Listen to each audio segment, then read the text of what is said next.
galera, bom dia, boa tarde, boa noite, boa madrugada. Meu nome é Sidney Martins, professor de língua portuguesa aqui do LAC Concursos, o maior site de videoaulas do Brasil. E agora em parceria com o Cid Concursos, provavelmente se tornará o maior site de videoaulas das Américas. Então, meu companheiro, vamos deixar de enrolação e vamos direto ao ponto. Galera, hoje a nossa aula é uma aula que a priori se torna até enfadonha, porque ela não é repleta de todas aquelas nuances gramaticais que nós somos acostumados. Então, quando a gente olha um processo de regência, que tem dúvida gramatical, que um autor é divergente do outro, quando a gente pega um caso de paralelismo, quando a gente aprofunda a teoria, quando a gente vai pegar uma análise textual, tudo isso gera diversas dúvidas. E o aluno ele precisa realmente estar em contato com um processo gramatical e textual muitas e muitas vezes. Agora, quando a gente fala do Manual de Redação da Presidência da República,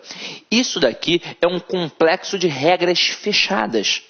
Então, na verdade, o aluno precisa entrar em contato com esse manual 3, 4, 5 vezes.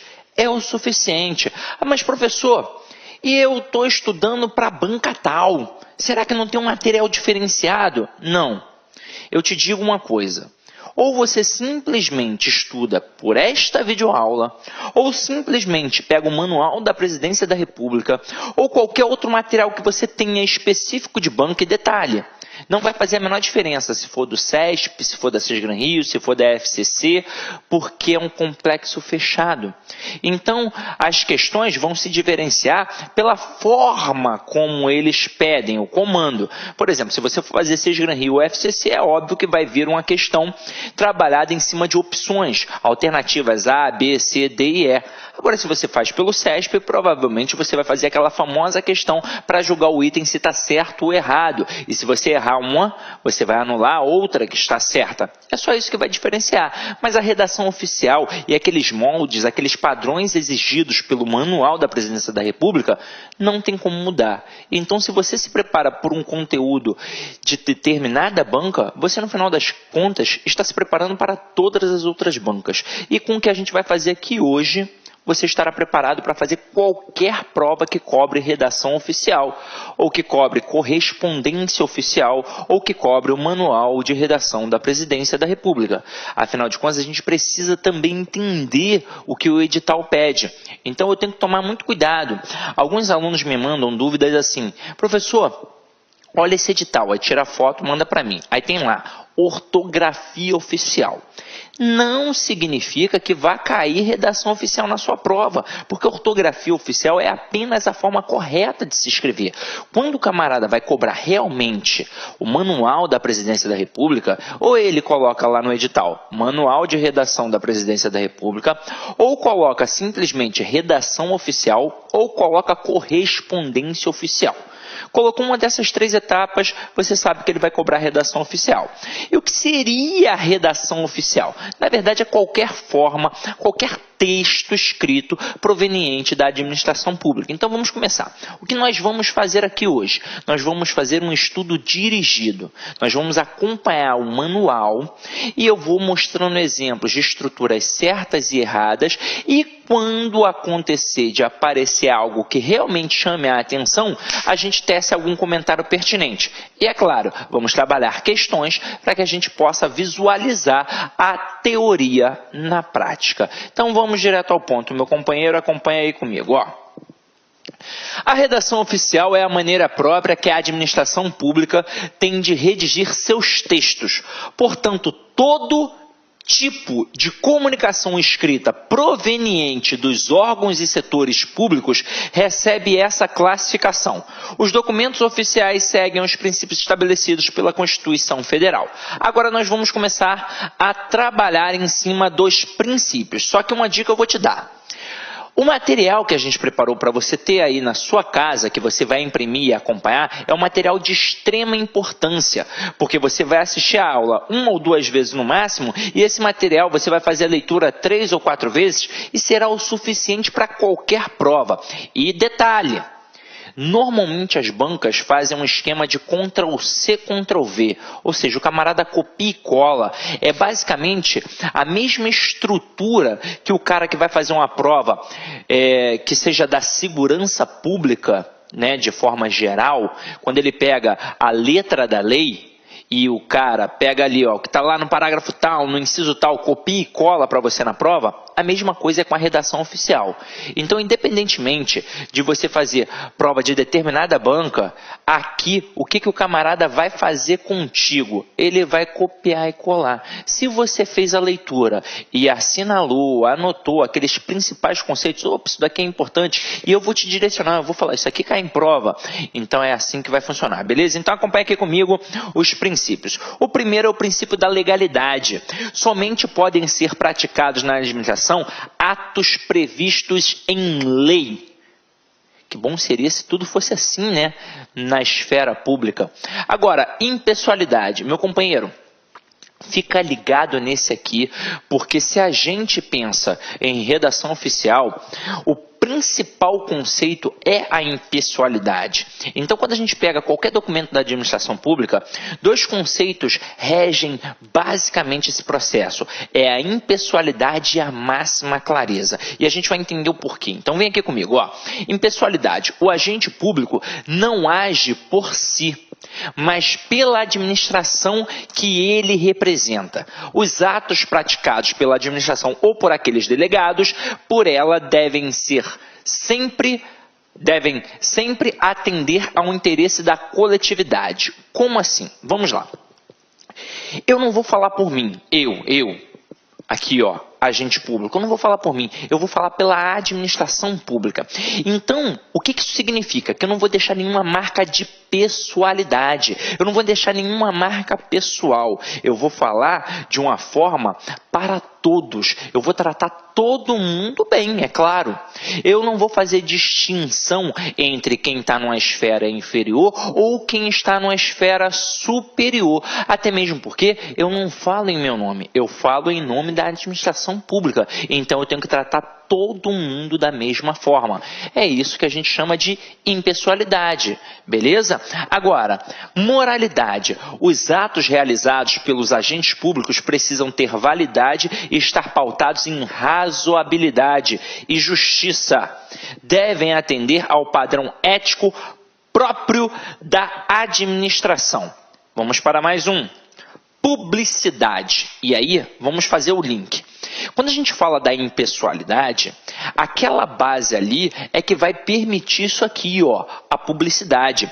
Porque se eu tenho de ter aquele documento público, eu não posso fazer distinção entre as pessoas. Então, a publicidade, vamos lá, os atos emanados da administração precisam ser divulgados e acessíveis à coletividade.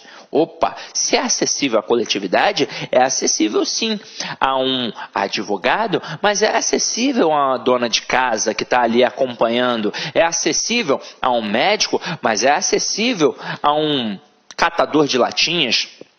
Ou seja, se você está trabalhando algo que vai ser público, você tem que ser impessoal e tem que ser claro. Isso é muito importante. Por quê?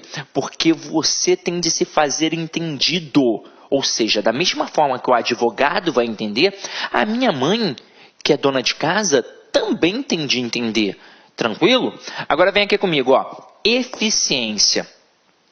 Ah, professor, na administração pública precisa ter eficiência? É claro, meu companheiro, você não passa lá pelo estágio probatório, tudo na administração tem que versar pela eficiência. Então aqui, ó, a presteza e a agilidade necessárias, a celeridade na administração são os fundamentos desse princípio. Agora a gente vai fazer o quê, ó?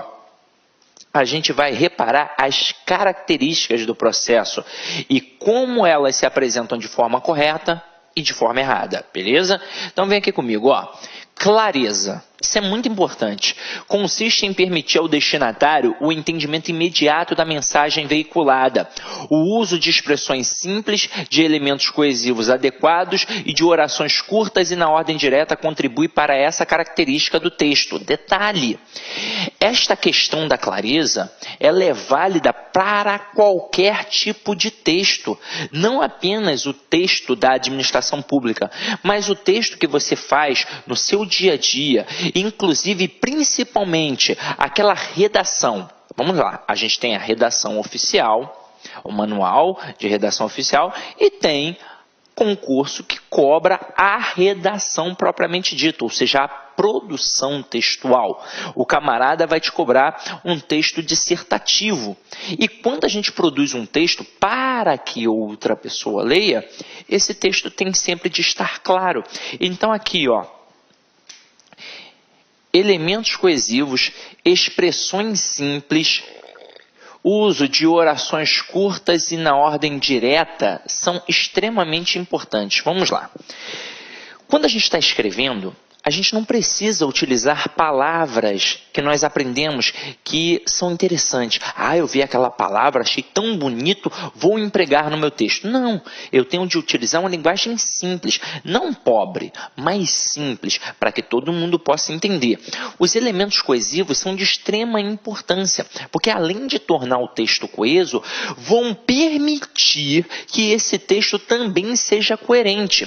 Porque a gente pode pensar em dois tipos de coesão. A coesão referencial, que é através basicamente dos pronomes, para evitar a repetição dos substantivos, porque quando eu repito várias vezes o mesmo termo dentro de um texto, eu demonstro que tenho pobreza de vocabulário, então é para isso que eu utilizo esses pronomes, para evitar a repetição dos substantivos. E também tem a coesão sequencial, que é trabalhada em cima das conjunções, para eu poder mostrar ali se eu estou indicando causa, consequência, finalidade, oposição, conclusão e por aí vai. Agora, ó, duas dicas bem importantes. A questão das expressões curtas e da ordem direta. Quando a gente produz um texto, o ideal é que o período seja curto. Não significa que produzir um período longo esteja errado. Mas quando a gente produz um período longo, nós estamos, na verdade, fadados a dois possíveis erros. O primeiro, principal erro de concordância verbal. Porque versa que a concordância verbal é a relação entre o verbo e o sujeito. E, na verdade, se você já assistiu a aula de concordância verbal, é entre o verbo e o núcleo do sujeito. Então, se a estrutura está muito grande, há uma possibilidade do sujeito estar distante do verbo e a gente não atentar para isso. Então, a gente vai deixar o sujeito no singular e o verbo no plural. Então, eu tenho que tomar muito cuidado. Sem contar que se a estrutura está muito grande, é muito comum que a pessoa pense que tem de colocar uma vírgula. Ela vai sentir falta pela questão da respiração. E a gente já sabe, se você já assistiu a aula de pontuação, que vírgula é processo sintático. Quem sabe bem sintaxe, sabe empregar bem a vírgula, ou seja, não é um processo de respiração. E quando a gente fala da ordem direta, essa é uma ordem que nós, quando éramos crianças, aprendemos a falar, ou seja, é o sistema linguístico da língua portuguesa, sujeito, verbo e complemento. Então isso é o que a gente chama de ordem direta. A gente não sabia nem pronunciar corretamente o verbo e a gente dizia, eu sabo isso. Ou seja, é uma estrutura facilitadora da compreensão. Se eu começo a fazer inversões, não significa que está errado, mas vai dificultar a compreensão da outra pessoa que está lendo. Tranquilo? Então vem aqui comigo. Aí vamos reparar aqui, vou só apagar para não ficar poluído visualmente, formas erradas e corretas relacionadas à clareza. Olha aqui, ó. Solicitamos a Vossa Senhoria arquivar a documentação juncada sobre a mesa separada a fim de melhor contribuir para o coenvolvimento ativo deste setor na organização do ambiente laboral. Então vamos lá. Quando o camarada olha para coenvolvimento, ele até pode pensar em envolvimento. Quando ele olha para laboral, se ele tem um pouquinho mais de bagagem literária, ele vai pensar em trabalho. Mas juncada não é uma palavra comum. Então ele pode ficar na dúvida. Mas, meu Deus, o que é isso? Então, para evitar essa estrutura que for um tanto quanto rebuscada, a gente vai torná-la simples. Então aqui, ó, solicitamos a Vossa Senhoria arquivar separadamente a documentação espalhada sobre a mesa, ou seja, juncada era espalhada sobre a mesa, para a melhor organização do ambiente de trabalho. Viu como simples ganha o jogo? Então vamos adiante. objetividade, que vai com certeza contribuir para a clareza. Então vem aqui comigo, ó. Característica associada à clareza, cuja finalidade é apresentar as informações de maneira direta, sem rodeios ou detalhes desnecessários. Contribuem para a objetividade, a concisão e o uso moderado de adjetivos, advérbios e períodos simples. Então vamos lá. Forma errada e forma certa. Ao cumprimentar Vossa Senhoria, temos a honra e o prazer de informar que a solicitação feita por sua ilustre pessoa teve entrada nesse setor de 28 de abril de 2011. Forma certa. Informamos a Vossa Senhoria o recebimento de sua solicitação em 28 de abril de 2011. Então vamos lá. O que aconteceu aqui? Quando a gente fala de objetividade, e que para a objetividade a concisão é extremamente importante e que a gente precisa moderar no uso dos adjetivos, é porque você não fala por você. Olha a questão da impessoalidade. Você fala em nome da administração pública. Então, para isso, você não pode puxar o saco. E é o que está acontecendo aqui. Provavelmente está mandando para alguém que é de uma hierarquia superior e está puxando o saco. Isso não se faz. Ah, professor, na prática outra coisa. Beleza, na prática outra coisa, mas na prova é assim que você vai fazer. Agora, a questão da concisão é extremamente importante para qualquer tipo de texto que você venha fazer. O que é a concisão? É a revisão, é você olhar e cortar aquilo que é desnecessário para tornar o texto mais leve, beleza? Então vamos lá, ó. Aqui está a concisão, diretamente ligada à objetividade. A concisão leva o texto oficial a ser breve. Por essa característica, o produtor escolhe sempre que possível as expressões mais curtas da língua sem comprometer o sentido do texto. Aí aqui é uma forma errada, ó. Gostaríamos de responder a Vossa Excelência que o material solicitado por meio do expediente memorando número 38, 2011, aí tem aqui a sigla, foi enviado a esse setor neste dia de 1º de maio de 2011. Forma certa. Em resposta ao memorando 38, 2011, informamos o envio em 1º de maio de 2011 do material solicitado por Vossa Excelência. Então, viram como é que ficou mais curtinho? Viram como é que ficou bacana? Detalhe, galera, isso aqui foi uma estrutura que eu peguei, que tem de molde baseado nas formas que a gente está trabalhando em cima do manual. A data aqui, ó, é uma data de um exemplo que eu peguei, que já estava versado num livro. Nós não estamos nunca em 2011, né? Nunca, nunca. Então vamos lá, ó. Olha aqui. Norma culta. Outra característica, consiste no uso adequado das estruturas linguísticas e de vocábulos da língua portuguesa. Sabe o que significa?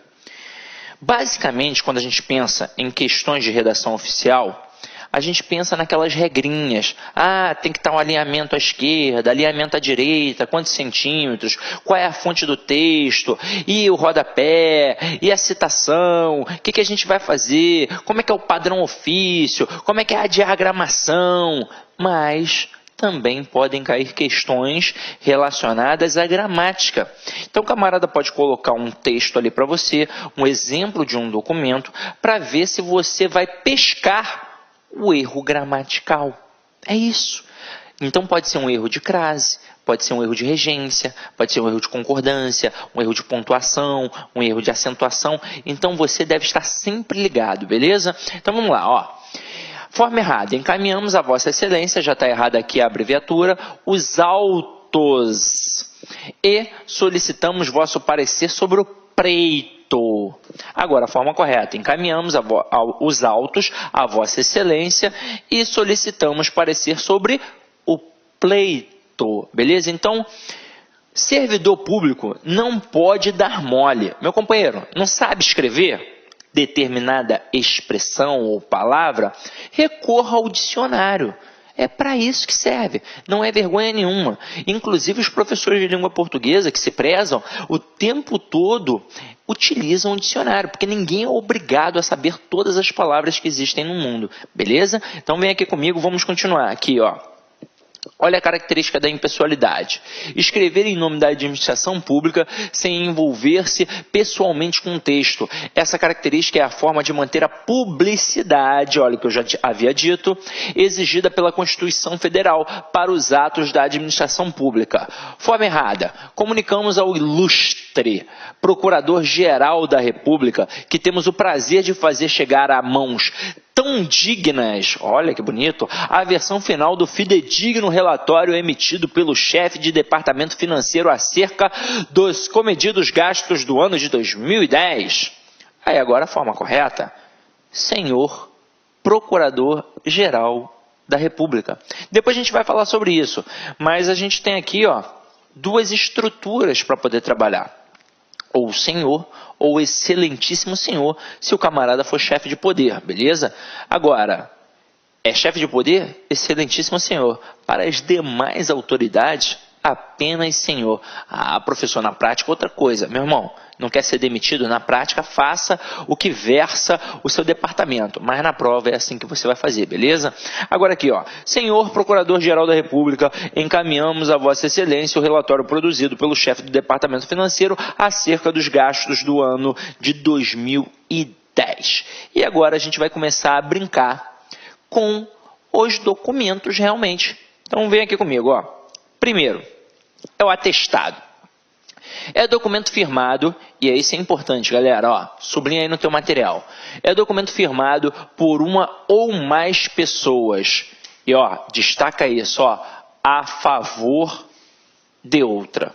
Então, o atestado é sempre a favor de outra pessoa, declarando a verdade de qualquer fato de que se tenha conhecimento. No serviço público, um servidor pode, em razão de seu ofício ou função, fornecer atestado a outrem para que sirva de comprovação. Aí a gente tem aqui a estrutura do atestado. Primeiro, o título. Atestado. Todas as letras maiúsculas e centralizado sobre o texto. Então, além de estar centralizado, as letras em maiúsculas. O texto, a exposição do fato, o início com o verbo na primeira pessoa do singular, presente do indicativo, que é atesto, tem de estar escrito lá.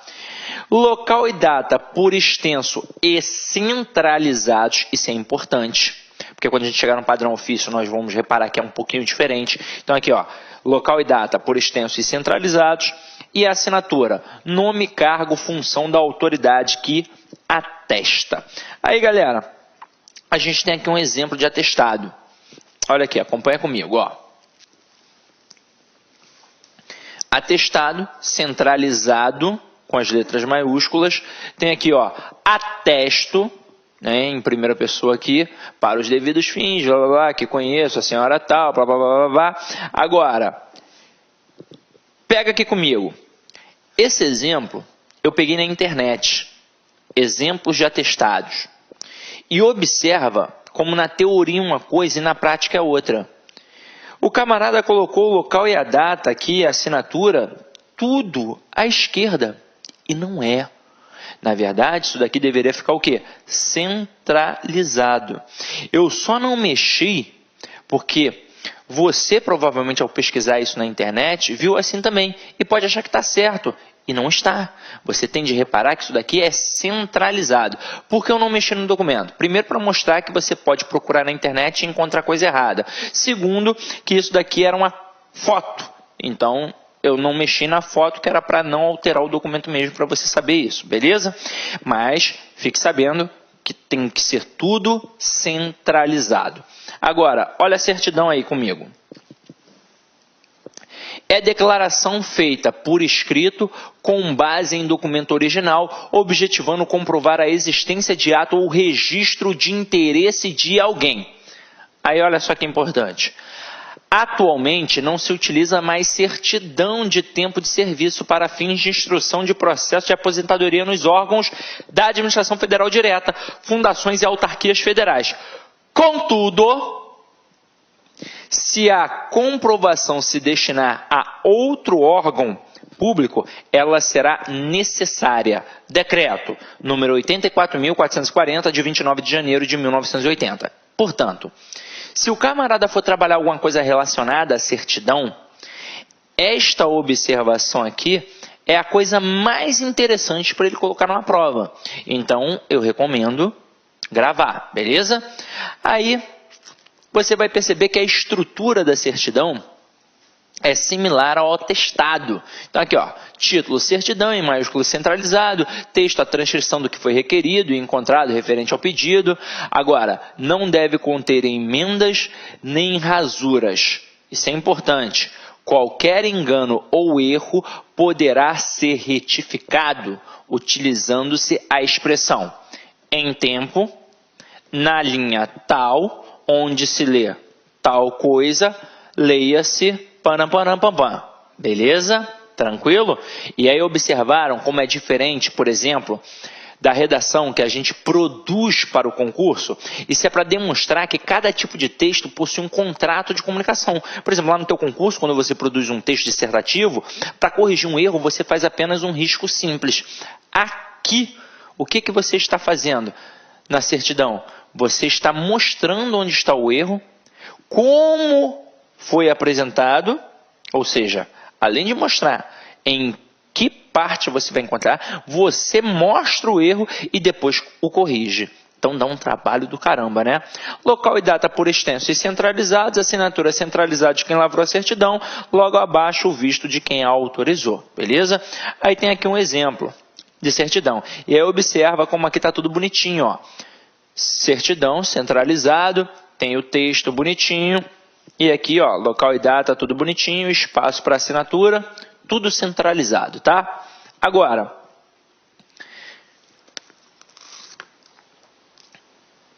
chegou um momento ímpar na aula. A gente falou do atestado e agora a gente vai falar da declaração. Várias e várias questões de concurso brincam com a similaridade que há entre o atestado e a certidão. Perdão, e a declaração. Entre o atestado e a declaração. Então acompanha aqui comigo, ó. É ato verbal ou escrito afirmativo da existência ou não de um direito ou de um fato. A declaração, e aí ó, se liga nisso, é semelhante ao atestado. E agora vem a diferença. Diferindo apenas quanto ao objeto. E aí vamos lá, ó.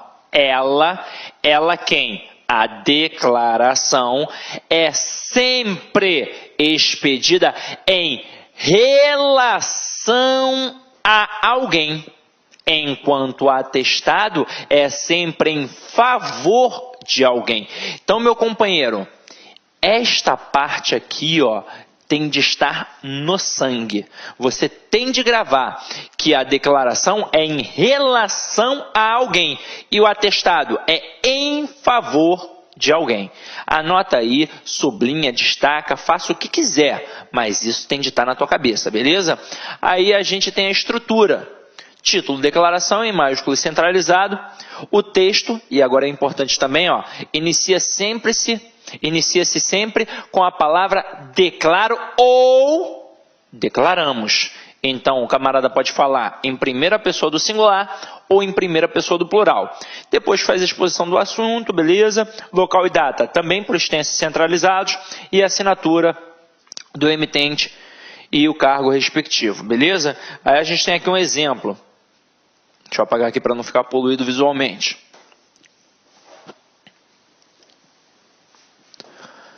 Declaro para fins de prova, junto, tudo que tem aqui do texto, o espaço para assinatura, o nome, o cargo, tudo bonitinho e sempre o quê? Centralizado.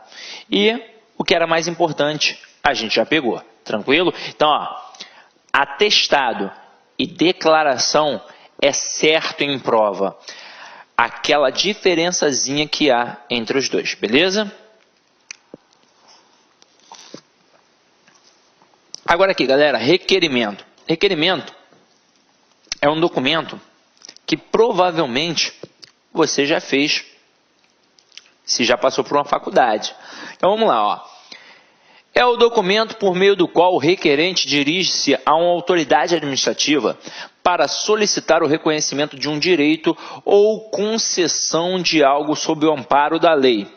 Observação: o requerimento contém apenas 2 parágrafos. O primeiro terá um só período, com a identificação completa do requerente, inclusive a profissão, residência e domicílio, bem como a explicitação do direito ou da concessão cedida. No segundo, ocorre a forma terminal em 1 ou 2 linhas e será sempre redigido em terceira pessoa. Vamos lá, chegamos a momentos importantes. Observa que o requerimento, ele é o reconhecimento de um direito ou concessão de algo sobre o amparo da lei. E aí vamos entender basicamente isso através de uma analogia. Por exemplo, na época que eu estudava na faculdade, eu estudei na UFRJ, e a gente fazia inscrição através do intranet que tinha lá, que era online. Eu nem sei se eu desde o início peguei essa fase já, né? Porque eu já tenho um certo tempo. Mas eu lembro muito bem que tinha isso. E aí, lá no sistema, tinha um número de vagas que cada professor disponibilizava. 50 vagas, 60 vagas. Na hora da sua inscrição, se você ficasse dentro do número de vagas, por exemplo, sou o número 30, tem 50 vagas, é direito meu. E aí vamos supor que eu fui para a aula. Chegou lá no dia da aula, havia apenas 50 vagas. Mas no dia da aula, tinham 100 alunos. Caramba! Aí o professor falou assim, galera, infelizmente, não vou poder ficar com esse número de alunos. Só vou poder ficar com um número que está lá na lista disponibilizada na internet. Ou seja, só os 50 primeiros, ou seja, quem fez a inscrição dentro do número de vagas. Aí vamos lá, o camarada que era o número 60, se o professor disse que não vai aceitar, que ele só vai aceitar aqueles 50, esse cara vai rodar. Mas e eu, que estava ali dentro do número das 50 vagas? É meu direito. Então, se começar algum problema ali, não professor, mas não sei o que, coisa e tal, bababá, ele, galera, vai todo mundo lá no setor administrativo, vai resolver isso através de requerimento. Aí eu vou lá e vou fazer um requerimento para ter o reconhecimento do meu direito, porque eu fiz a inscrição e tenho a comprovação. Agora, vamos supor que o professor não decida eliminar as pessoas que ficaram de fora da lista. Ele fala assim, galera, deu para ver que a aula fluiu normalmente, tranquilamente com 100 alunos. Então, decido ficar com os 100 alunos. Os 50 primeiros, tranquilo. Mas, quem ficou fora do número de vagas, corra ao setor administrativo para poder resolver isso. Aí, o que a gente ia fazer? Nós iríamos pedir, através do requerimento, a concessão sob o amparo da lei, é claro. Ou seja, ele estava nos dando o direito de pedir aquilo. Na época a gente chamava de AGF, era uma sigla específica lá do FRJ. Mas entenderam a diferença do reconhecimento para a concessão? Agora, isso daqui da estrutura é muito importante. O requerimento, ele só tem 2 parágrafos. Em um, o que vai ser pedido. No outro, ele vai trabalhar o quê? A forma terminal, aquele fecho ali. E a gente vai prestar atenção nisso agora. Estrutura do requerimento. Título, requerimento em maiúsculas, em negrito e centralizado sobre o texto. Vocativo, tratamento seguido de indicação do cargo da pessoa a quem é dirigido, seguido prioritariamente de vírgula ou 2 pontos. Texto, o nome do requerente, sua qualificação, aí vem nacionalidade, estado civil, idade, residência, profissão, nome do papagaio, do periquito, tudo! O objeto do requerimento com a indicação dos respectivos fundamentos legais e finalidade do que se requer. Aí vem o fecho. A fórmula terminal mais utilizada é, nesses termos, pede deferimento. E aí você tem de tomar cuidado. Porque geralmente, na prática mesmo, o servidor dá mole. Porque ele está pedindo algo para ele. Aí o que ele faz? Não só o servidor, mas como o estudante lá na faculdade, o que ele faz? Ele está pedindo para ele. Ele coloca nesses termos, peço deferimento, ou seja, para deferir se vai ser aceito ou não. Agora, se você colocar peço, se colocar em primeira pessoa, Tá errado. Então tem que ficar ligado, tá? Aí depois local e data escrito por extenso, assinatura e nome do requerente centralizado, beleza? Olha um exemplozinho aqui de requerimento, que bonitinho. Senhor diretor do Centro de Ciências. Então tem que colocar o cargo do camarada ali e é um vocativo, então tem que colocar vírgula ou 2 pontos. Raniel Patola, assistente administrativo, matrícula SIAP 1717171, lotado no Instituto de Meteorologia, requer a vossa senhoria licença para tratar de assuntos particulares. E aí observe isso daqui, eu não preciso falar especificamente qual é o assunto, já que o teor é particular. Não preciso dizer que eu preciso, que eu vou viajar com a minha patroa, porque estou ruim no casamento, então quero fazer uma segunda lua de mel. Pô, isso é desnecessário. Então vamos lá, vamos adiante. Pelo prazo de 20 dias, isso é importante, a contar do dia 20 de julho de 2011, com base no artigo 91 da Lei 8.112 de 1990, que é a lei do servidor, beleza? Nesses termos, pede deferimento. Aí, Rio de Janeiro, 9 de março de 2014, espaço para assinatura, nome completo, carga em função e por aí vai, tá? Agora, essa parte da lei, com certeza o nosso querido Rodrigo Belmonte pode falar muito melhor que eu, beleza? Então vamos lá. Exemplo de ata, galera, vamos lá, vamos brincar aqui, ó. É um instrumento utilizado para registro expositivo dos fatos e deliberação ocorridos em uma reunião, sessão ou assembleia. Até mesmo porque são termos afins. Sessão com 2 S's, se você já estudou aquelas dúvidas frequentes da língua portuguesa, você já viu que é todo e qualquer intervalo de tempo, ou seja, é uma reunião, porque a reunião é um intervalo de tempo, e essa assembleia é no contexto do intervalo de tempo, ou seja, é um intervalo de tempo em que as pessoas se relacionam. Então, quando isso acontece, e nós vamos fazer o registro disso, nós damos o nome de ata. Estrutura da ata, título ata, e aí vem, ó, em se tratando de atas elaboradas sequencialmente, indicar o respectivo número da reunião ou sessão em caixa alta, porque na verdade podem ser várias reuniões para definir um só assunto, ou podem surgir vários outros assuntos diante daquele principal. Então, a gente tem que fazer a indicação para perceber que é uma sequência. Agora, texto incluindo preâmbulo, e isso é muito importante. Registro dos participantes e da situação espacial e temporal. Então, todo mundo que está naquela reunião tem de estar ali, ó, registrado.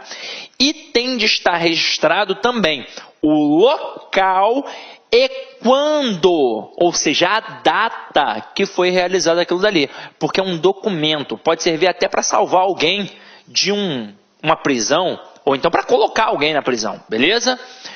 Registro dos assuntos abordados e de suas decisões, com indicação das personalidades envolvidas, se for o caso. Por exemplo, aqui a gente está falando, basicamente, de uma ata da administração pública, tranquilo? Mas a gente tem ata em vários locais. Então, por exemplo, se você mora num condomínio, você já deve ter participado, de repente, de uma reunião de condomínio. E sabe que o bicho pega, não é verdade? Então tem o vizinho do 802 que vai brigar por uma vaga com o vizinho do 803. Ah, essa vaga ali é melhor do que essa daqui. E tem, geralmente, naquele, momento ali, uma vizinha que está chateada com a outra vizinha, a briga começa, aí uma xinga a outra, chama... E aí vamos lá, vamos falar no literal. Chama a vizinha, vamos lá, a vizinha do 503 chama a vizinha do 504 de piranha, de vagabunda, de filha da puta. Tem de registrar lá na ata. Sabe por quê? Porque a vizinha que se sentiu ofendida, ela vai utilizar este documento na delegacia. No recurso, na verdade, no processo judicial, porque ela não vai deixar passar batido. E se deixar passar batido, deu mole, porque ela tem ali um documento para poder utilizar. Afinal de contas, tudo que foi ocorrido e tudo que aconteceu com as pessoas tem de ser registrado, beleza? Fecho termo de encerramento com indicação, se necessário, do redator, do horário de encerramento, de convocação de nova reunião e por aí vai. Então vamos lá, vamos dar uma olhadinha aqui nas observações que são extremamente importantes. E isso aqui, ó, cai muito. Então vamos lá, ó. A ata será assinada ou rubricada por todos os presentes à reunião, ou apenas pelo presidente e relator, dependendo das exigências regimentais do órgão. Por exemplo, sendo uma prefeitura, vocês sabem que há diversos setores de uma prefeitura. Há a parte da saúde, há a parte da educação. Então vamos lá. Dentro de uma escola, quem é o responsável, quem é o gestor da escola? É o diretor. Então, aconteceu alguma coisa ali com um aluno, ou bateu no outro aluno, ou furtou o outro aluno, ou, sei lá, deu algum caô. Aí chamam os pais, as crianças que estão envolvidas naquilo ali, chamam o professor das crianças, o coordenador pedagógico e o diretor participando. Quando vai fazer ali a assinatura, é óbvio que isso depende de cada órgão, mas é normal que todo mundo assine para demonstrar que está de acordo com o que aconteceu ali. Ou, se não for necessário todo mundo assinar, pelo menos que o responsável, ou seja, aí no caso, o diretor ou a diretora, assinem. Beleza? Tranquilo? A fim de se evitarem rasuras nas atas manuscritas, deve-se, em caso de erro, utilizar o termo digo, seguida da informação correta a ser registrada. No caso de omissão de informações ou de erros constatados após a redação, usa-se a expressão em tempo. Então, observa, na hora do erro percebido, digo. Se só perceber depois, aí a gente vai utilizar a expressão em tempo ao final da ata com o registro das informações corretas, beleza? O texto apresenta-se seguidamente, sem parágrafos, ocupando cada linha inteira, sem espaços em branco ou rasura, para evitar fraudes. É um blocão, vou mostrar aqui para vocês, ó. É um blocão, porque desta forma não tem como alguém vir e inserir uma informação a mais que possa alterar aquilo. Afinal de contas, isso daqui é um documento. É um documento que vai servir até para livrar alguém de uma prisão, beleza? Aí a gente tem aqui, ó, Conselho Nacional de Justiça, Secretaria Processual, ata da 81ª sessão ordinária, 31 de março de 2009, ou seja, foi em sequência. Aí aqui, ó, muito importante, às 9h06 do dia 31 de março de 2009, reuniu-se o plenário do Conselho Nacional de Justiça, sua sede, em Brasília. Aí começa a falar o nome de todo mundo que está e depois vai continuar a brincadeira, beleza? Aí tem aqui, ó, presidente, assinatura e nome dos demais conselheiros. Dependendo da forma como eles fazem isso aqui, o único que seria obrigado sempre a assinar ao final da ata é o presidente. Mas, normalmente, todo mundo assina até para atestar que está de acordo, beleza? Vamos lá. Agora a gente vai entrar numa parte que é extremamente cobrado na prova. E quando a gente fala desses documentos oficiais, as pessoas, inclusive, pensam que é apenas o padrão ofício. E não é. Pode ver que a gente já falou de outros documentos e agora nós entraremos no padrão ofício, que é uma diagramação para poder facilitar o processo, né, para ficar tudo uniformizado. Então vamos lá. Há 3 tipos de expedientes que se diferenciam antes pela finalidade do que pela forma. O ofício, o aviso e o memorando. Isso é questão de prova. Questão de prova. O camarada vai botar ofício, aviso e mensagem. Pode dar mole. É ofício, aviso e memorando. Com o fito de uniformizá-los, pode-se adotar uma diagramação única, que siga o que chamamos de padrão ofício. As peculiaridades de cada um serão tratadas adiante. Por ora, vamos nos concentrar nas semelhanças. Então vem aqui comigo, ó.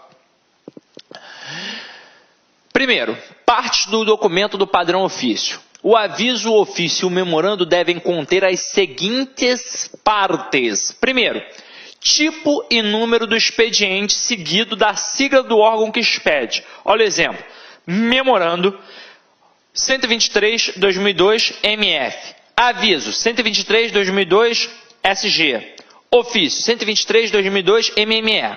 Tranquilo? Então, a gente trabalha com o tipo, com o número e com a sigla. Depois, local e data, e agora preste atenção, em que foi assinado por extenso com o alinhamento à direita. Ó, aqui, ó, Brasília, vírgula, 15 de março de 1991, ponto. Então, ó, tem que estar aqui, ó, local e data à direita. Assunto, isso aqui é muito fácil, ó, resumo do teor do documento. Quando a gente manda um e-mail para alguém, tem lá a partezinha do assunto. Aquilo dali é só para fazer um resumo rápido. Então tá aqui, ó, produtividade do órgão de 2002, ou então necessidade de aquisição de novos computadores. Você já sabe sobre o que o camarada vai falar. Agora, como ele vai falar, os fundamentos mais importantes, aí você vai ter de fazer a leitura do documento, mas você já sabe, já tem uma noção do que há por vir, beleza? Destinatário, o nome e o cargo da pessoa a quem é dirigida a documentação, na verdade a comunicação. No caso do ofício, deve ser incluído também o endereço. Daqui a pouco a gente vai falar sobre isso, tá? Mas gravou isso daqui do destinatário, beleza? Porque o ofício ele também pode tratar de particulares. Então vamos lá, ó. Texto. E isso é importante, ó, esse pedacinho aqui é extremamente importante. Nos casos em que não for de mero encaminhamento de documentos, o expediente deve conter a seguinte estrutura: introdução, que se confunde com o parágrafo de abertura, na qual é apresentado o assunto que motiva a comunicação. Evite o uso das formas tenho a honra de, tenho o prazer de, cumpre me informar que, empregue a forma direta, ou seja, não fique puxando saco. Desenvolvimento, no qual o assunto é tratado, é detalhado, se o texto contiver mais de uma ideia sobre o assunto. Elas devem ser tratadas em parágrafos distintos, o que confere maior clareza à exposição. Conclusão, em que é reafirmada ou simplesmente reapresentada a posição recomendada sobre o assunto. Ou seja, aqui o camarada vai trabalhar aquela famosa estrutura que a gente usa até para produzir um texto que facilita a compreensão da pessoa, através das enumerações. Então a gente tem o tópico frasal, a apresentação dos argumentos, como a introdução. Depois a gente vai fazer o quê? Vai ter o desenvolvimento. Se eu tiver mais de uma ideia a ser apresentada, ou seja, mais de um argumento, e para facilitar a compreensão, a gente vai trabalhar cada argumento num parágrafo diferente. Então, se tem ali 3 coisas a serem tratadas, nós vamos trabalhá-las em parágrafos diferentes, para não misturar as ideias, para que todo mundo possa compreender. E na conclusão, vai-se acontecer uma retomada da introdução, mas uma síntese daquele tema, porque é preciso retomar o que foi exposto lá em cima, para poder deixar bem sólido, beleza? Agora, vem aqui comigo e vamos continuar a nossa brincadeira. Agora, se você quer aprofundar esse conhecimento sobre essa estrutura, vá diretamente à aula que a gente tem no site sobre dissertação, que a gente vai falar da introdução, desenvolvimento e da conclusão. Aquilo dali é válido para a produção dos textos, tá? Agora aqui, ó. Os parágrafos do texto, isso é muito importante, ó, devem ser numerados.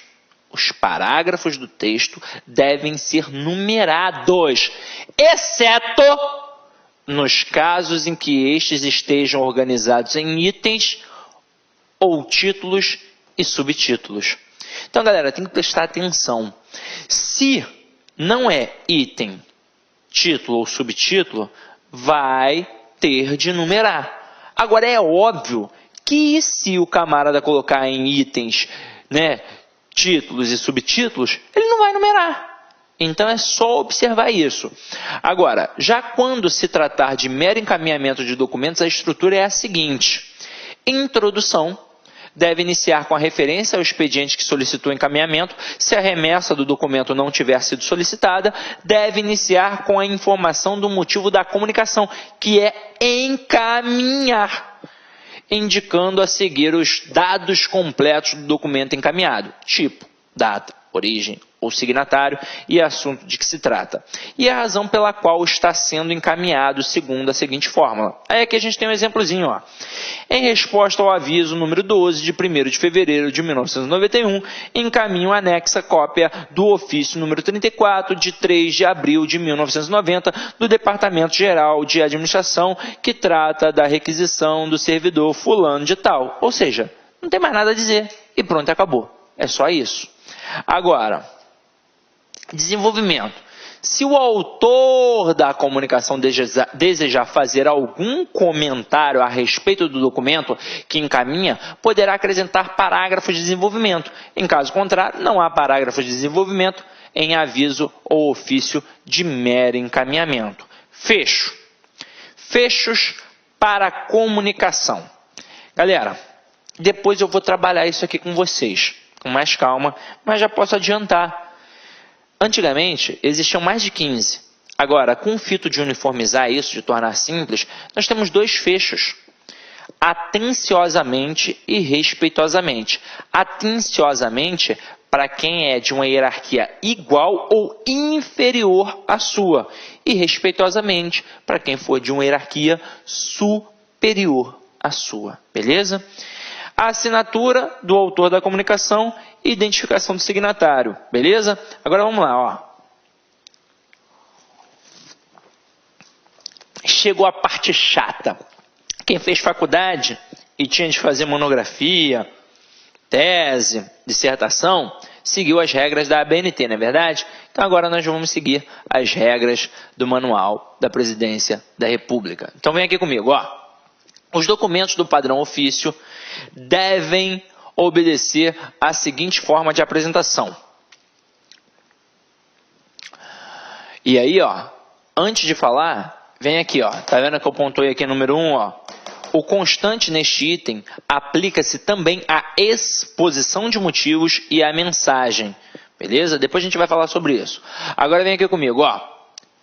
Deve ser utilizado fonte do tipo Times New Roman, de corpo 12 no texto em geral, 11 nas citações e 10 nas notas de rodapé. Isso é questão de prova. Ctrl+C, Ctrl+V, tá? Então, no texto geral 12, 11 nas citações e 10 nas notas de rodapé. Para símbolos não existentes na fonte Times New Roman, poder-se-á, olha que bonito essa mesóclise, utilizar as fontes Symbol e Wingdings. É obrigatório constar a partir da segunda página o número da página. Então, galera, se o documento tem, sei lá, 50 páginas, na primeira página você não vai botar um número, mas a partir da segunda já vai numerando, beleza? Os ofícios, memorandos e anexo destes poderão ser impressos em ambas as faces do papel. Neste caso, as margens esquerda e direita terão as distâncias invertidas nas páginas pares. É o que a gente chama de margem espelho. Na verdade, é para economia de papel, né? Afinal de contas, o mundo está aí, né, sofrendo. Então, vamos economizar papel. Agora aqui, ó, continua acompanhando. O início de cada parágrafo do texto deve ter 2,5 cm de distância da margem esquerda. Beleza? Da margem esquerda. Não é da folha não, é da margem esquerda. O campo destinado à margem lateral esquerda terá no mínimo 3 centímetros de largura. É muito comum o camarada brincar com isso daqui, botar que é 2. Não é 2 não, tá?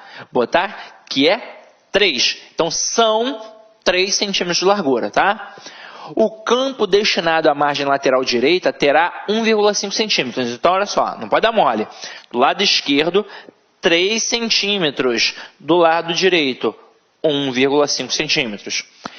Deve ser utilizado espaçamento simples entre as linhas e de 6 pontos após cada parágrafo, ou, se o editor de texto utilizado não comportar tal recurso, de uma linha em branco. Por que uma linha em branco? Porque é correspondente a esses 6 pontos, tá? Não deve haver abuso no uso de negrito, itálico, sublinhado, letras maiúsculas, sombreado, sombra, relevo, bordas ou qualquer outra forma de formatação que afete a elegância e a sobriedade do texto. Na verdade, é até bom você aprender isso daqui, porque é válido para qualquer tipo de texto.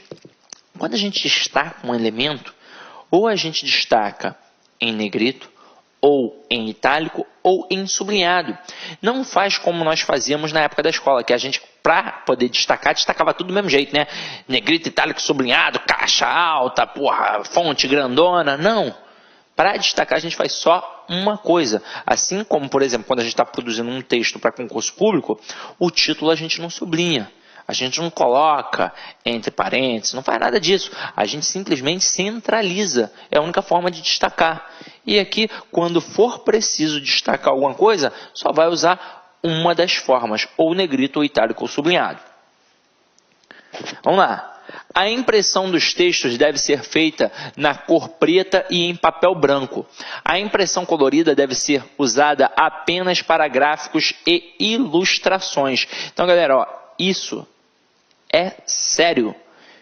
Colorido só para gráfico e ilustração. Vai ser sempre cor preta. Todos os tipos de documento do padrão ofício devem ser impressos em papel de tamanho A4, que a gente normalmente chama de papel ofício, que é através da formatação de 29,7 centímetros por 21 centímetros. Vamos lá. Deve ser utilizado preferencialmente o formato de arquivo retext nos documentos de texto. Dentro do possível, todos os documentos elaborados devem ter o arquivo de texto preservado para consulta posterior ou aproveitamento de trechos para casos análogos, para a gente trabalhar a questão da eficiência, da celeridade. Se já está feito, caramba, eu vou ficar toda hora redigindo? Não, tem aquele modelozinho ali, eu vou seguindo, vou só encaixando, beleza? Para facilitar a localização, os nomes dos arquivos devem ser formados da seguinte maneira: tipo do documento, número do documento, palavras-chave do conteúdo. Assim não tem como não achar, né, galera? Então aqui, ó, ofício 123, relatório de produtividade do ano 2002. Beleza? Bonito? Aí agora a gente vai começar a brincar, ó, com definição e finalidade. E isso aqui, ó, é questão de prova. Questão de prova. Então vamos lá. Aviso e ofício são modalidades de comunicação oficial praticamente idênticas. Ou seja, não são. São praticamente idênticas. Tem diferença. A única diferença entre eles é que o aviso é expedido exclusivamente, o aviso é expedido exclusivamente por ministros de Estado para autoridades de mesma hierarquia, ao passo que o ofício é expedido para e pelas demais autoridades. Ambos têm como finalidade o tratamento de assuntos oficiais pelos órgãos da administração pública entre si e, no caso do ofício, também com particulares. Agora vamos lá. Avaliador quer derrubar o candidato, quer trabalhar com um fecho em cima do aviso ou do ofício. E aí vamos ser espertos. Se o aviso é um documento que é expedido por ministros para a autoridade de mesma hierarquia, esse documento sempre terá lá no fecho o atenciosamente, porque é todo mundo igual.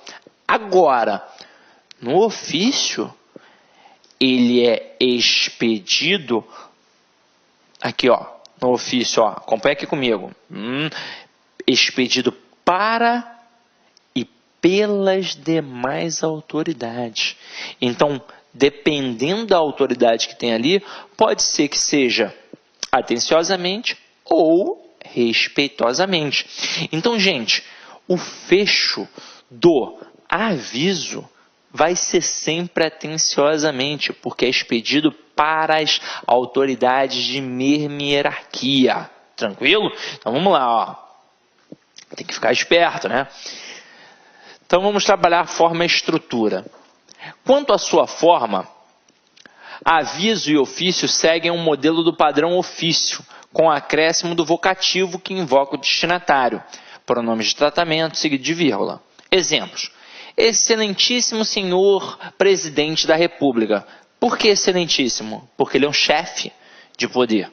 Senhora ministra, senhor chefe de gabinete. São outros exemplos. Tá? Se não for chefe de poder, galera, é só senhor ou senhora. Ah, professor, mas eu trabalho num local que o camarada exige que eu chame de excelentíssimo doutor, senhor, não sei o quê. Aí é contigo. Mas na prova, ou senhor, ou excelentíssimo senhor, somente se for chefe de poder. Devem constar do cabeçalho ou do rodapé do ofício as seguintes informações do remetente: nome do órgão ou setor, endereço postal e telefone e endereço de correio eletrônico, até mesmo para poder facilitar. Caso haja algum problema, tem que ter as referências ali. Aí agora acompanha aqui comigo um exemplozinho, e olha que interessante as formatações que nós vamos pegar aqui agora. Ó. Exemplo de ofício. Aí tem aqui os ministérios, a secretaria, e-mail, telefone, eletrônico. E observe isso daqui, ó. Observe isso daqui. Tá vendo que aqui a margem superior, para a gente colocar aqui o tipo do documento, o número e a sigla, nós colocamos a 5 centímetros. Então, ó, fica a 5 centímetros da margem superior. Agora aqui, ó, tem 3 centímetros da margem esquerda. E para constituir o parágrafo, nós colocamos a 2,5 centímetros da margem esquerda. E lá na margem direita, a gente deixa a 1,5 centímetros. Repararam o local e a data alinhados à direita? Agora, vem aqui comigo. A gente tem aqui o assunto, né? Tem aqui, ó, a Sua Excelência, o senhor deputado, a Câmara. Aí a gente tem aqui, ó, o assunto. A gente tem aqui demarcação de terras indígenas. E aí começa com o vocativo, ó. Senhor deputado, vírgula, e aí vem o texto falando sobre tudo. E aí repara que não são elementos de itens e subitens. É um texto que vai progredindo. Então, ele é numerado. Número 1, número 2, número 3, número 4. A cada parágrafo a gente coloca um número. E aí observa que esse texto aqui precisou de uma página seguinte. E aí olha só. Lembra que na primeira página nós colocamos a 5 centímetros o tipo, o número e a sigla? Agora aqui, para continuar o texto, está vendo que nessa segunda página nós vamos colocar o texto a 3,5 centímetros da margem superior. Agora é claro que a parte esquerda e a parte direita continuam a mesma coisa. Tem 3 centímetros de margem esquerda, 1,5 centímetros de margem direita, o parágrafo a 2,5 centímetros da margem esquerda, mas ficou ligado nisso aqui, ó, a 3,5 centímetros da margem superior a partir da segunda página. Agora acompanhe aqui comigo um exemplo de aviso, tá? Exemplo de aviso, galera. Mais uma vez, a mesma coisa aqui, ó. A 5 centímetros, o tipo, o número e a sigla. A gente tem aqui o assunto, a gente tem aqui o local e a data alinhados à direita. Nós temos aqui o vocativo, nós temos 3 centímetros à esquerda, 1,5 centímetros à direita, 2,5 centímetros do parágrafo. E aqui, como é, e aí observa, vou até voltar no outro. No outro também foi atenciosamente, mas nesse aqui, como é aviso, só poderia ser atenciosamente mesmo, porque o camarada que é ministro está falando com uma outra autoridade de mesma hierarquia. Tranquilo? Ó, convido Vossa Excelência a participar, porque ele está trabalhando através de quê? Com outro ministro. Então vamos lá. Memorando.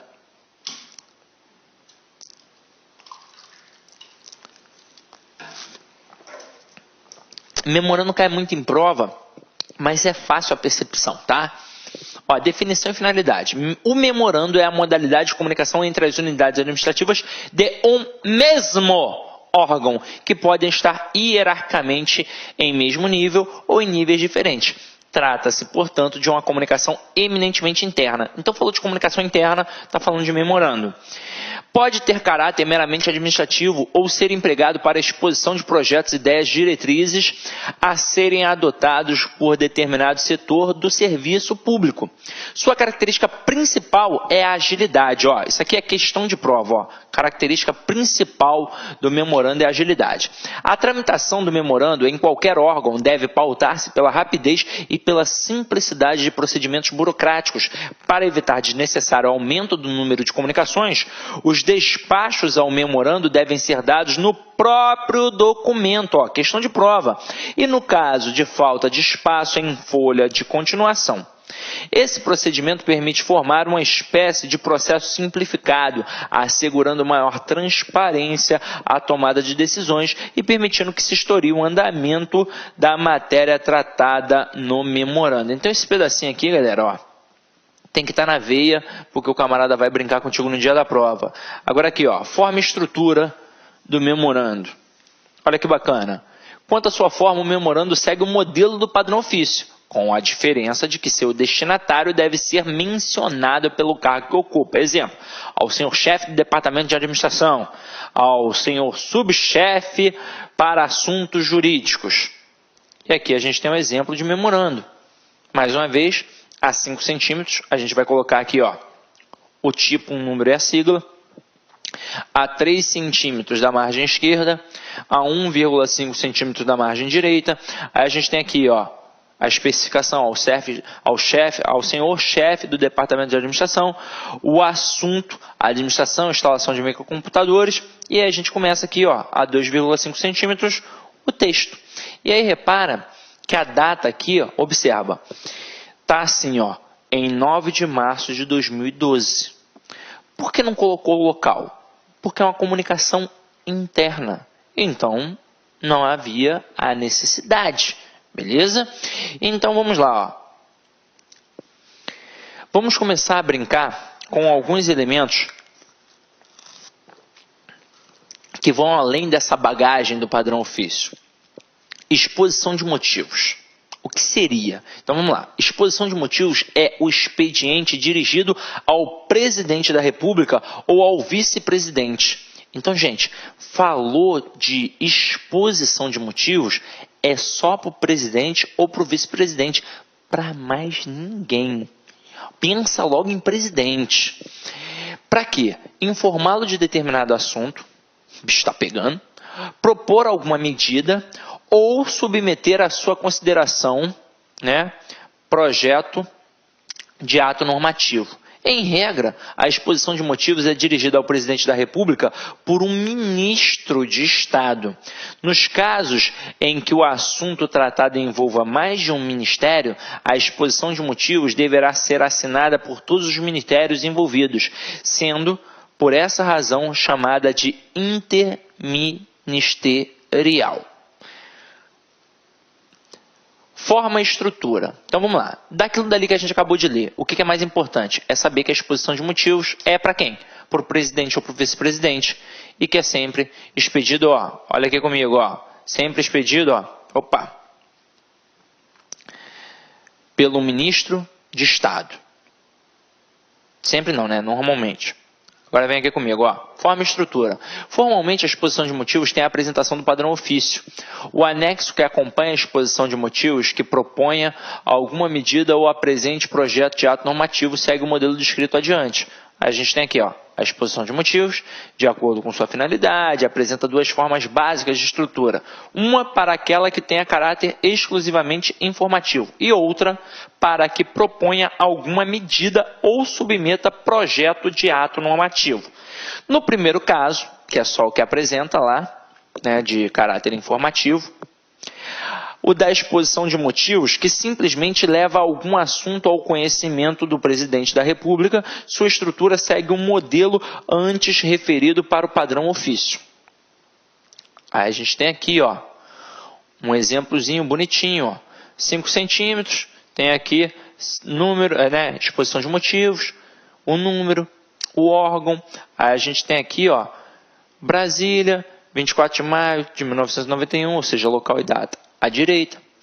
Aí a gente tem aqui, ó, galera, ó, depois desta estrutura, 5 centímetros para chegar aqui, ó, no vocativo. E agora é importante, não tem como utilizar uma exposição de motivos meramente com senhor, porque é o presidente. Então, ó, excelentíssimo senhor presidente da República. Detalhe, ó, vírgula ou 2 pontos. 1,5 centímetros do vocativo, olha como é que é chato. 1,5 centímetros do vocativo, a gente vai começar a brincadeira. E aqui, ó, 3 centímetros de margem esquerda, 1,5 centímetros de margem direita, 2,5 centímetros do parágrafo. Vai expor, ó, o presidente George Bush anunciou, blá, blá, blá, blá. E aí, ó, mais uma coisa. Depois de terminado o texto, para colocar o fecho, tem que pular 1 centímetro. E é óbvio que o fecho aqui só pode ser respeitosamente. A gente está mandando para o cara mais importante. Então, ó, respeitosamente. Aí, para botar o nome e o cargo, tem que pular 2,5 centímetros. Chato, né? Eu sei. Mas é isso daqui. Tá com material, acompanha, não vai dar mole. Agora, já a exposição de motivos que submeta à consideração do presidente da República a sugestão de alguma medida a ser adotada ou a que lhe apresente projeto de ato normativo, embora sigam também a estrutura do padrão ofício, além de outros comentários julgados pertinentes por seu autor, devem obrigatoriamente apontar. E aí a gente vai trabalhar aquela estrutura. Introdução, desenvolvimento e conclusão. Na introdução, o problema que está a reclamar a adoção da medida ou do ato normativo proposto. No desenvolvimento, o porquê de ser aquela medida ou aquele ato normativo. O ideal para se solucionar o problema e eventuais alternativas existenciais para equacioná-lo. E a conclusão, novamente, qual medida deve ser tomada ou qual ato normativo deve ser editado para solucionar o problema. Muito parecido com a estrutura que a gente já estava trabalhando lá no padrão, beleza? Agora vamos lá, ó. Pronomes de tratamento. Concordância e emprego. Super tranquilo. Os pronomes de tratamento ou de segunda pessoa indireta apresentam certas peculiaridades quanto à concordância verbal, nominal e pronominal. Embora se refiram à segunda pessoa gramatical, a pessoa com quem se fala ou a quem se dirige a comunicação levam a concordância para a terceira pessoa. É que o verbo concorda com o substantivo que integra a locução como seu núcleo sintático. Então aqui, galera, a gente está trabalhando uma expressão do manual, mas que é gramática propriamente dita. Então a gente tem aqui, ó, Vossa Senhoria nomeará o substituto e Vossa Excelência conhece o assunto. Então a gente vai sempre empregar o verbo ali, ó, na terceira pessoa, tranquilo? Agora, a gente tem que tomar cuidado também quando for trabalhar. Então vamos lá, ó. Vamos brincar aqui mais um pouquinho, daqui a pouco eu vou dar outros exemplos, ó. Da mesma forma, os pronomes possessivos referidos a pronomes de tratamento são sempre os da terceira pessoa. Vossa Senhoria nomeará seu substituto e não vossa ou vosso, né? Então vamos lá. Já quanto aos adjetivos referidos a esses pronomes, o gênero gramatical deve coincidir com o sexo da pessoa que se refere e não com o substantivo que compõe a locução. Assim, se nosso interlocutor, isso é importante, for homem, o correto é Vossa Excelência está atarefada. Não, aqui tem um errozinho, ó. Se o nosso interlocutor for homem, o correto é Vossa Excelência está atarefado. Tem um errozinho de digitação. Vossa Senhoria deve estar satisfeito. Se for mulher, agora sim, Vossa Excelência está atarefada e Vossa Senhoria deve estar satisfeita. E aí, vamos lá. Vamos pensar da seguinte forma. Eu sou um assessor. E vou entregar um documento para um deputado. Se eu estou falando diretamente com um deputado, e aí olha que sacada, eu vou dizer assim, ó, aqui, deputado fulano de tal, os documentos que Vossa Excelência solicitou. Mas, se eu for entregar esse documento para o secretário do deputado fulano de tal, eu não vou dizer Vossa Excelência, eu vou dizer Sua Excelência. Então eu vou chegar e vou falar assim, ó, para o secretário do deputado, aqui estão os documentos que Sua Excelência, o deputado fulano de tal, me solicitou. Entenderam? Então quando eu estiver falando diretamente com a autoridade, eu vou dizer Vossa Excelência. Quando eu estiver falando da autoridade, ou seja, ela não é o meu interlocutor, eu estou falando sobre ela, aí eu vou utilizar Sua Excelência, beleza? Vamos para a próxima aqui, ó. Mensagem. Fez a correção aí no teu materialzinho? Beleza? Então vamos lá. É um instrumento de comunicação oficial entre os chefes dos poderes públicos, notadamente as mensagens enviadas pelo chefe de poder executivo ao poder legislativo para informar sobre fato da administração pública, expor o plano de governo por ocasião da abertura da sessão legislativa, submeter ao Congresso Nacional matérias que dependem de deliberação de suas casas, apresentar veto, enfim, fazer e agradecer comunicações de tudo quanto seja de interesse dos poderes públicos e da nação.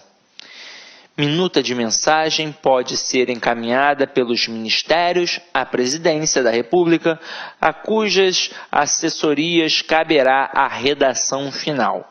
As mensagens mais usuais do Poder Executivo ao Congresso Nacional têm as seguintes finalidades. E aí vamos ver as finalidades: encaminhamento de projeto de lei ordinária, complementar ou financeira, encaminhamento de medida provisória, indicação de autoridade, pedido de autorização para o presidente ou vice-presidente da República se ausentarem do país por mais de 15 dias, encaminhamento de atos de concessão e renovação de concessão de emissoras de rádio e TV, encaminhamento das contas referentes ao exercício anterior, mensagem de abertura da sessão legislativa, comunicação de sanção com restituição de autógrafos, comunicação de veto e outras mensagens. Galera, isso daqui é importante, tá? Dá só uma gravada direitinho no que isso cai. E aí acompanha aqui comigo o exemplo agora de uma mensagenzinha, ó, a 5 centímetros, da parte superior, mensagem número 118. Aí a 4 centímetros a gente vai trabalhar o vocativo disso daqui, tá? Ou seja, não vou nem dizer 9 porque tem essa linha aqui também, né? Então vamos lá. Excelentíssimo senhor presidente do Senado Federal.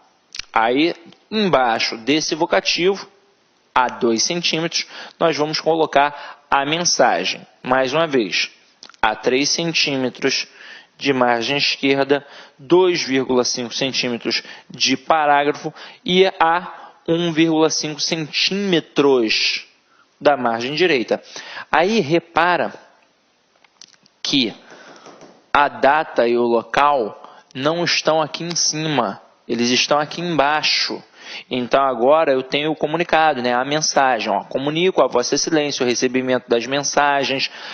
Aí tem aqui, né, de quando foi, nas quais informam a promulgação dos decretos legislativos, número 93 a 97 de 91, relativos à exploração de serviços de radiodifusão.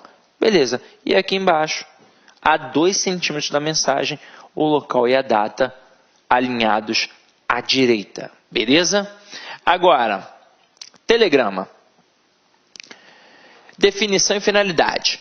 Com o fito de uniformizar a terminologia e simplificar os procedimentos burocráticos, passa a receber o título de telegrama toda a comunicação oficial expedida por meio de telegrafia, telex e por aí vai. Por tratar-se de forma de comunicação dispendiosa aos cofres públicos e tecnologicamente superada, deve restringir-se ao uso do telegrama apenas aquelas situações que não seja possível o uso de correio eletrônico ou fax e que a urgência conveniência justifique sua utilização e também em razão de seu custo elevado, esta forma de comunicação deve pautar-se pela concisão. Forma e estrutura. Não há padrão rígido, devendo-se seguir a forma e a estrutura dos formulários disponíveis nas agências dos Correios e em seu sítio na internet. Fax. O fax, forma abreviada já consagrada de facsímile, é uma forma de comunicação que está sendo menos usada devido ao desenvolvimento da internet. É utilizado para a transmissão de mensagens urgentes e para o envio antecipado de documentos de cujo conhecimento há premência quando não há condições de envio do documento por meio eletrônico. Quando necessário o original, ele segue posteriormente pela via e na forma de praxe. Se necessário o arquivamento, deve-se fazê-lo com cópia xerox do fax e não com o próprio fax, cujo papel, em certos modelos, se deteriora rapidamente. Aí olha aqui um exemplozinho, ó. Aqui, na verdade, a forma e a estrutura. Os documentos enviados por fax mantêm a forma e a estrutura que lhes são inerentes. É conveniente o envio juntamente com o documento principal de folha de rosto, isto é, de pequeno formulário com os dados de identificação da mensagem a ser enviada, conforme o exemplo a seguir. Aí tem aqui a estruturazinha, tudo bonitinho, o órgão, o expeditor, o setor, o endereço, pá, é um formulário. Então, quando a gente fala de telegrama, de fax, eles vão preencher formulários, basicamente. E aí tem o correio eletrônico, que hoje é a forma mais utilizada, afinal de contas a internet evoluiu. Então vamos lá, o correio eletrônico, que a gente chama de e-mail, por seu baixo custo e celeridade, transformou-se na principal forma de comunicação para a transmissão de documentos. O WhatsApp, o Facebook ainda não são utilizados na administração pública. O e-mail é. Forma e estrutura. Um dos atrativos de comunicação por correio eletrônico é sua flexibilidade. Assim, não interessa definir forma rígida para sua estrutura. Entretanto, deve-se evitar o uso de linguagem incompatível com uma comunicação oficial. Ou seja, tem de ser no padrão culto da língua, não é, galera? E tem de ser impessoal e claro. Somente isso. Agora não tem aquela rigidez, tantos centímetros para tal local, para outro local. Não, não tem isso. Vamos lá. Emprego dos pronomes de tratamento. O emprego dos pronomes de tratamento obedece à secular tradição. São de uso consagrado. Vossa Excelência para as seguintes autoridades. Então vamos lá. Com quem nós vamos utilizar Vossa Excelência? Então acompanha aqui comigo, ó.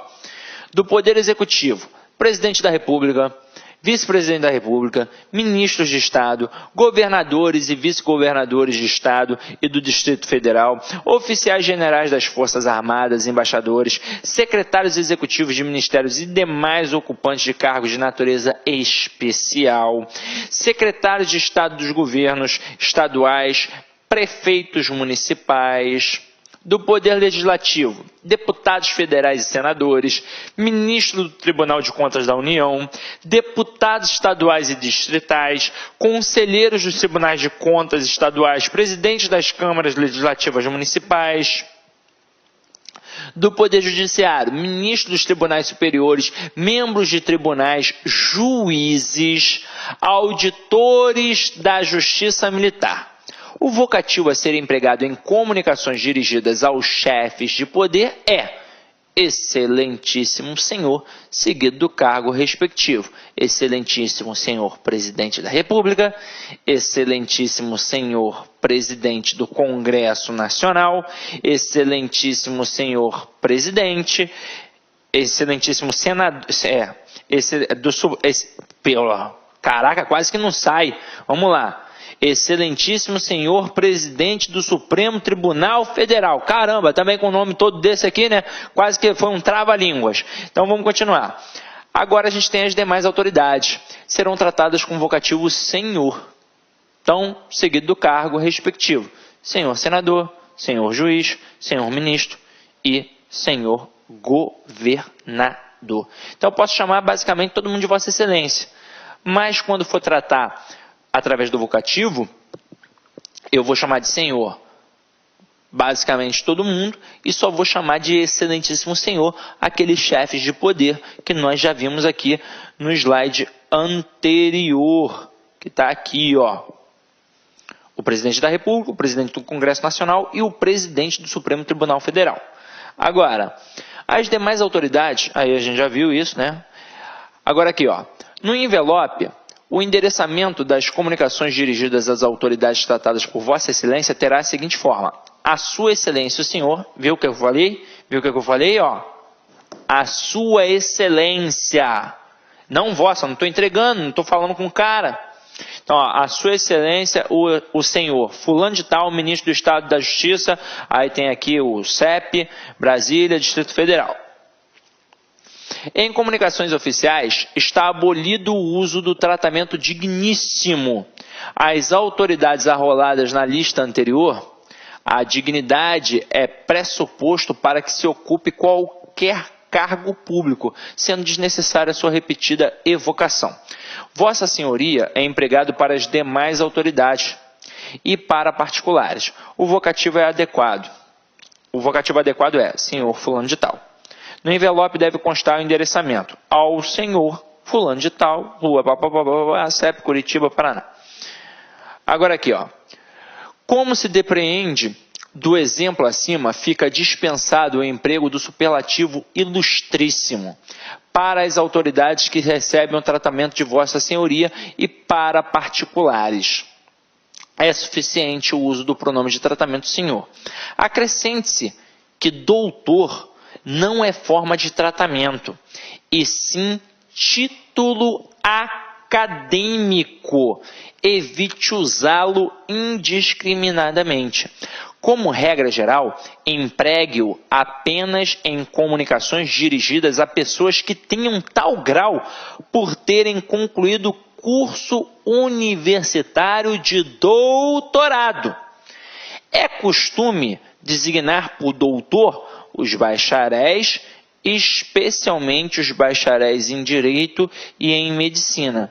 Nos demais casos, o tratamento senhor confere a desejada formalidade às comunicações. Mencionemos ainda a forma Vossa Magnificência empregada por força da tradição em comunicações dirigidas a reitores de universidade. Compreende-lhe o vocativo magnífico senhor. Os pronomes de tratamento para religiosos de acordo com a hierarquia eclesiástica são Vossa Santidade, em comunicações dirigidas ao Papa, o vocativo correspondente é Santíssimo Padre. Vossa Eminência ou Vossa Eminência Reverendíssima, em comunicações aos cardeais. Compreende-lhe o vocativo Eminentíssimo Senhor Cardeal ou Eminentíssimo e Reverendíssimo Senhor Cardeal. Vossa Excelência Reverendíssima é usado em comunicações dirigidas a arcebispos e bispos. Vossa Reverendíssima ou Vossa Senhoria Reverendíssima para monsenhores, cônegos e superiores religiosos. Vossa Reverência é empregado para sacerdotes, clérigos e demais religiosos. Vamos lá. Fechos para comunicações. O fecho das comunicações oficiais possui, além da finalidade óbvia de arrematar o texto, a de saudar o destinatário. Os modelos para fecho que vinham sendo utilizados foram regulados pela portaria número 1 do Ministério de Justiça de 1937, que estabelecia 15 padrões. Com o fito de simplificá-los e uniformizá-los, este manual estabelece o emprego de somente 2 fechos diferentes para todas as modalidades de comunicação oficial. A gente tem aqui, ó, para autoridades superiores, inclusive o presidente da República, respeitosamente. Para autoridades de mesma hierarquia ou de hierarquia inferior, respeitosamente. Ou seja, se você mandar um e-mail para o seu chefe, respeitosamente. Agora, isso é importante. Questão de prova. Ficam excluídas dessa fórmula as comunicações dirigidas às autoridades estrangeiras que atendem a rito e tradição próprios, devidamente disciplinados no Manual de Redação do Ministério das Relações Exteriores, que você não precisa saber a não ser que você um dia vá fazer uma prova para um consulado, alguma coisa assim, talvez possa cobrar isso. Agora, aqui no caso não, você não precisa saber. Então você sabe o que rege aqui dentro. Então, atenciosamente e respeitosamente. Para autoridades estrangeiras é num outro manual, tranquilo? Então vamos lá, ó. Identificação de signatário. Excluídas as comunicações assinadas pelo presidente da República, ó, isso é questão de prova, todas as demais comunicações oficiais devem trazer o nome e o cargo da autoridade que as expede, abaixo do local de assinatura. A forma de identificação deve ser a seguinte: espaço para assinatura, nome, chefe da Secretaria-Geral da Presidência da República. Para evitar equívocos, recomenda-se não deixar a assinatura em página isolada do expediente. Transfira para essa página ao menos a última frase anterior ao fecho. Então, olha só, o presidente não precisa colocar aqui, mas ele vai assinar também, tá? Então, vamos lá, ó, vamos brincar agora com as questões. Olha essa primeira questão aqui, ó. Os documentos redigidos em padrão ofício devem conter as partes apresentadas a seguir, exceto. Então, vamos lá, tem assunto que é o resumo do teor? Tem. Aí vem comigo, tem objetivo? E não sei, Sidney, se tem objetivo. Então pula. Tem local e data lá no padrão ofício? Claro que tem, alinhados à direita. Tem identificação do signatário? Tem. Tem tipo e número do expediente? Tem. Então o que ficou de fora? Objetivo. Foi para confundir o camarada com a questão do assunto. Então aqui, ó, o resumo é no assunto, tá? Objetivo não, se ele tem algum objetivo que ele exponha dentro do texto, tá? Agora, não tem isso daqui, não, então pode marcar aí na primeira questão, letra B de bola. Questão 2. A modalidade de comunicação adequada entre as unidades administrativas do mesmo órgão, caracterizada por ser uma forma de comunicação interna gente, sem nem pensar. Comunicação interna, a gente fala de memorando, tá? Agora, deixa eu dar só um recado legal antes de terminar a aula, né, já que a gente ainda vai fazer algumas questões. Eu mencionei no início da aula que o CID Concurso está em parceria com o LAC Concursos. Então, no nosso site a gente vai criar alguns serviços, alguns produtos diferenciados na área de língua portuguesa e na área de magistério. Quem, né, precisa de alguma coisa embasada para a área de redação, né, algo mais fechado para a língua portuguesa, para o ano aí a gente vai jogar alguns conteúdos mais específicos, tá? Então vamos lá, vamos continuar a brincadeira aqui, galera. Identifique a opção que não apresenta uma característica necessária à redação de documento oficial. Então vamos lá, vamos brincar aqui e vamos ver se a característica é importante ou não. Letra A. A linguagem empregada deve ser simples e seguir o padrão culto da língua. Perfeito, isso é uma característica. B. Os textos devem ser concisos, precisos e adequados à situação de comunicação. Com certeza. Letra C. Os parágrafos do texto devem ser numerados, exceto quando se organizam em itens. Perfeito. Letra D. Devem-se usar termos técnicos e também regionalismos para manter a objetividade. Não. Então vamos lá, ó. Pode ter um termo técnico dentro de um documento oficial? Pode. É quase impossível fazer com que o jargão jurídico suma, né? Tem um ou outro jargão ali que acaba aparecendo, né, daquela categoria. Mas o ideal é que se evite, até mesmo porque esse texto é impessoal e deve ser claro. Então sempre deve ser pautado pela impessoalidade e máxima clareza. Ou seja, todo mundo tem de entender. Então quanto menos termo técnico, melhor. Agora, pode ser que apareça. Mas quando a gente fala de regionalismo, isso não pode aparecer de jeito nenhum, porque a gente trabalha um padrão culto da língua. Então, por exemplo, As marcas dialetais, que são geográficas, no caso regionalismo, etárias, sociais, isso a gente não pode deixar tramitar dentro de um documento oficial. A gente tem sempre de trabalhar o padrão da língua. Por exemplo, quando a gente pensa em telejornal, você tem um jornal aqui no Rio de Janeiro, o RJTV, mas em cada local tem um jornal regional. Tem diferença na linguagem, não tem? E quando você assiste ao Jornal Nacional, lá com o William Bonner bonitão, não fica no padrão, ele quase nem deixa, né, passar o chiadinho do carioca, não é verdade?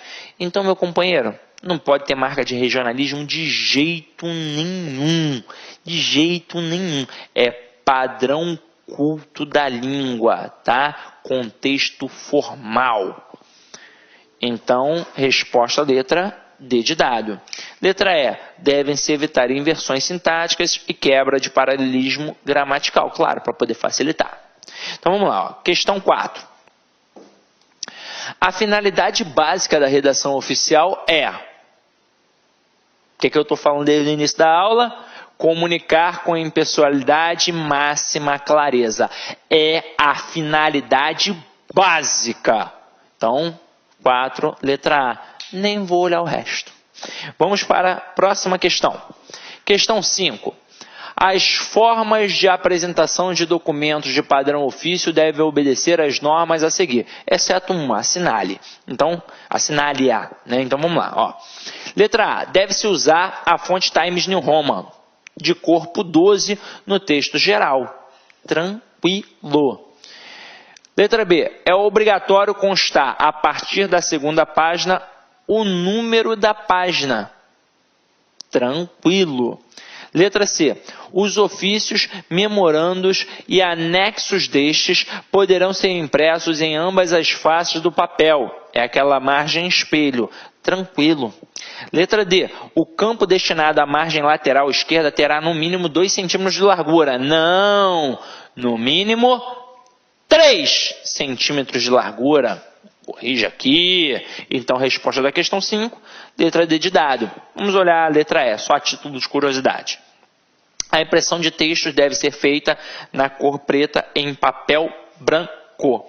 Sidney, eu trabalho num órgão que usa outro tipo de folha. Mas aí é a prática do dia a dia. Mas a princípio, pela prova, é o quê? Cor preta e papel branco. Tranquilo? Então vamos lá. Ó. Vamos para a próxima aqui. Questão 6.